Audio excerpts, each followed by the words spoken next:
Buenas noches, hermanos.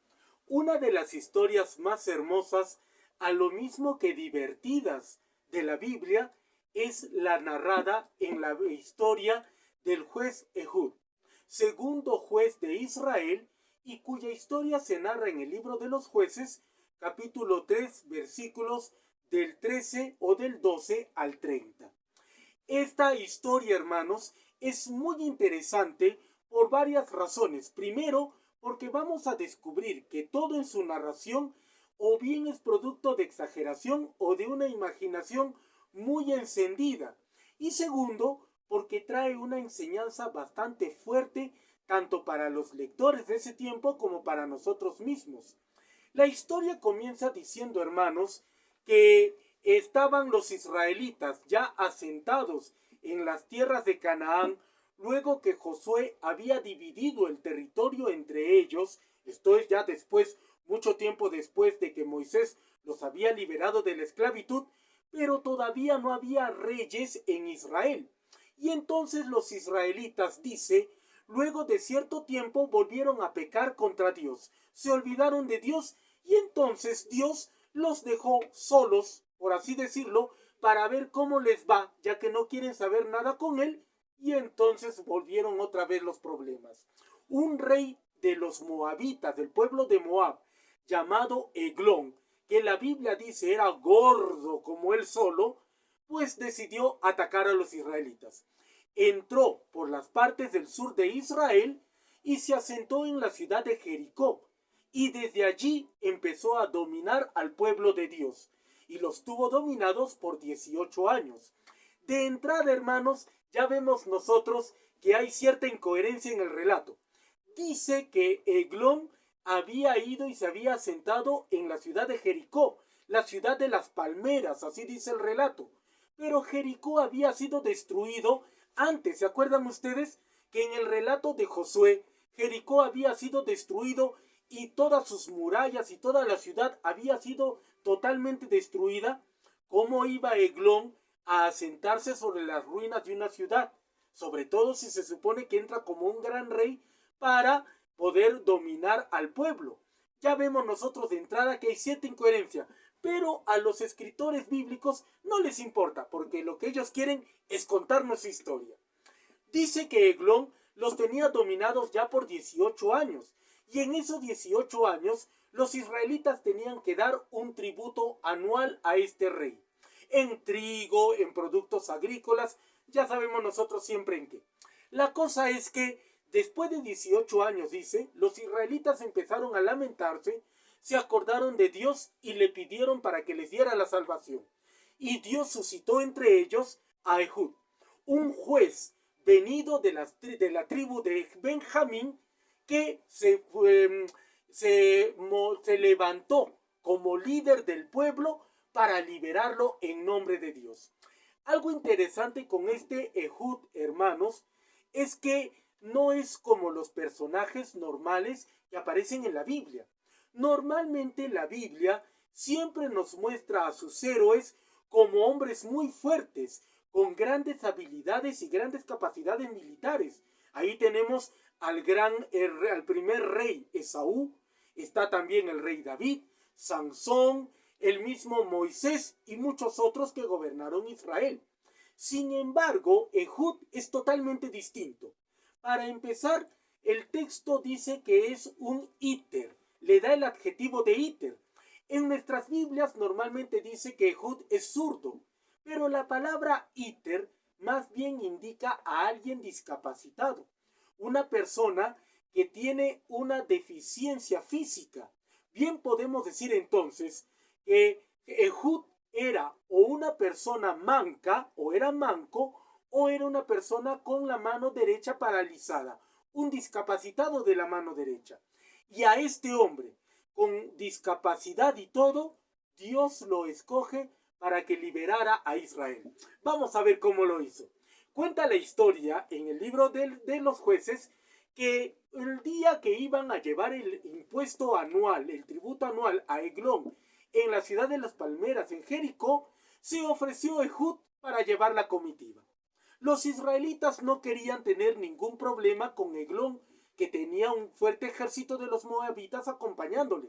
Así que como lo vieron a Ehud, que era una persona pues discapacitada y no representaba ningún peligro para meterlos en problemas a ellos, pues decidieron mandarlo como parte de la comitiva. Incluso le dieron el liderazgo de la comitiva para llevar el tributo.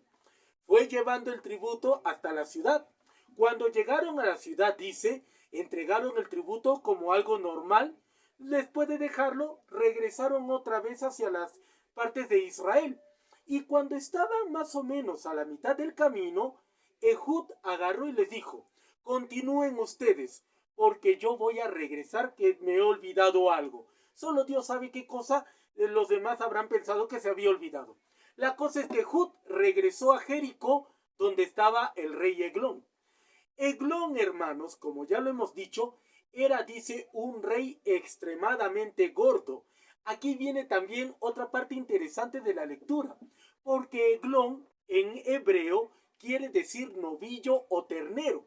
Así que bien podemos decir que era una vaca. El rey Eglón era una vaca gorda y lista ya para el sacrificio, si queremos decir, cebada y lista para matar. Continuando con la historia, Ehud se encaminó entonces, después de dejar a la comitiva, de regreso donde Eglón. Antes de salir de las partes de Israel, Ehud se había hecho un pequeño puñal. La Biblia dice de la medida de un gómez. Hoy día los estudiosos calculan que más o menos sería un puñal de 35 centímetros y se lo ocultó en la parte de la pierna derecha. Esta pierna derecha, obviamente bien oculto estaba el puñal para que él pudiera usarlo en cualquier momento tomándolo con la mano izquierda, que era la que le funcionaba. Regresó donde el rey Eglón con el puñal bien escondido en su pierna y al llegar donde los guardias, dice, los guardias lo miraron y al verlo pues todo discapacitado y no apto para la pelea, para la guerra, no le tuvieron ningún recelo. Simplemente lo revisaron un poco y revisaron la pierna izquierda, el lado izquierdo, por si tenía algún puñal. Porque obviamente es allí donde las personas guardaban el puñal, lo escondían para poder sacarlo con la derecha. Pero al verlo zurdo, no se preocuparon por la izquierda porque no tenía nada que hacer poniendo allí un puñal. Entonces lo dejaron entrar como si nada y entró con el puñal bien escondido en el otro lado del cuerpo. Una vez adentro ya del palacio, dicen, se acercó al rey Eglón y le dijo: Majestad, tengo que darte un mensaje de parte de Dios. Eglón entonces le dijo: silencio, y mandó que todos salieran de donde estaba. Según lo que nosotros sabemos, dice, el rey Eglón estaba en el cuarto del baño, es decir, estaba en el lugar designado del palacio donde hacía sus necesidades, en la cámara alta, en la parte alta del palacio, lo que podríamos llamar el segundo piso. Una vez que estuvo allí, entró Ehud a donde estaba el rey. Ya nos podemos imaginar al rey en su asombro, viendo a Ehud entrando mientras él estaba haciendo sus necesidades. Cogió el cuchillo con la mano izquierda y se lo hundió por completo en la barriga. Dice el texto, el puñal entró y hasta ¿cómo se dice? Hasta la empuñadura del puñal entró dentro de la barriga, que con tanta grasa se cerró sobre el puñal. Y el rey así murió, bañado en sus propias heces, y quedó muerto en el lugar. Ahora nos preguntamos, ¿cómo hizo Ehud para escapar? Pues un hombre que ya se había atrevido a tanto, a esconderse un puñal en la pierna derecha, a entrar al baño del rey y matarlo mientras estaba haciendo sus necesidades, es capaz de hacer cualquier cosa. El texto bíblico, hermanos, dice que huyó por el Misderón. Muchas investigaciones se han hecho para tratar de averiguar qué era el famoso Misderón. Hoy día los estudiosos están de acuerdo en que el Misderón era un tubo de desagüe. Era una especie de manga que conectaba la parte donde hacía el rey sus necesidades con el primer piso, donde caía todas las heces, y de ahí lo recogían los sirvientes y lo llevaban a botar. Por esa manga es por donde escapó Ehud. Se aventó por ahí, salió por ese desagüe y de ahí salió directo hacia las partes de Israel. Cuando llegó cerca de su pueblo, hizo sonar las trompetas para que el pueblo saliera en campaña a atacar y expulsar a los moabitas. Cuando los moabitas vieron que se estaba acercando el ejército de Israel, el pueblo entero, pues fueron corriendo a llamar a su rey. Y al ver que el rey no contestaba, entraron a la fuerza en el cuarto del rey y lo encontraron muerto y ensuciado en sus propias heces. Fue así como Dios entonces, a través de este juez discapacitado, logró salvar ese día a todo el pueblo de la dominación moabita. El ejército, totalmente desconcertado, se fue corriendo y no volvieron nunca más por las partes de Israel, al menos en ese tiempo. Luego, hermanos, ya la historia continuará pues con otros jueces, con otras aventuras de los jueces en ese libro tan hermoso que yo les invito a leer. Esta historia que les acabo de contar, hermanos, y que les recomiendo para poder seguir muy bien la historia, leerla si es posible hoy mismo, como les decía en el capítulo 3, versículos del 12 al 30 del libro de los jueces, pertenece a lo que nosotros llamamos cuentos de fogata. Eran relatos muy imaginativos, tradicionales, que acostumbraban contarse cuando los israelitas, las familias, se reunían alrededor de las fogatas en las noches, para de alguna manera burlarse, entretenerse y burlarse de aquellos pueblos a quienes tenían como enemigos, en este caso el pueblo de Moab. Pero también servía para dar un gran mensaje, el mensaje, hermanos, de que cuando Dios quiere hacer maravillas, puede utilizar incluso a las personas que a la vista del resto de la gente, del resto de los humanos, pues no tienen mayor valor. Cuando Dios quiere hacer algo grande por su pueblo, cuando Dios quiere favorecer a alguien, puede hacerlo incluso a través de los recursos menos pensados. Fue así como usó, por ejemplo, a Ehud, que siendo un discapacitado en el que nadie pondría su confianza para liberar a Israel, Dios lo usó como un objeto, un instrumento de salvación. Los jueces en ese tiempo no eran como los de hoy día, que impartían justicia. Eran líderes que salían al frente del pueblo cuando había una crisis, cuando se necesitaba de alguien que guiara al pueblo para poder salvarlo en nombre de Dios. En este caso fue Ehud, pero no fue el único.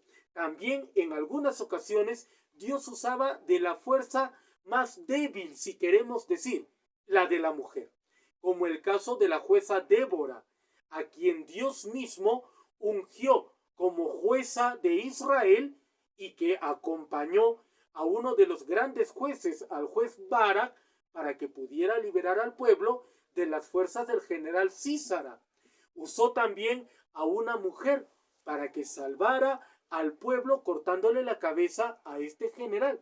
Es decir, Dios siempre usa, hermanos, aquellas personas que a veces a nuestros ojos parecen los más insignificantes. Y así nos deja también a nosotros una gran lección. La lección, hermanitos, de que nosotros no tenemos por qué sentirnos poco valiosos cuando Dios quiere usarnos para su servicio.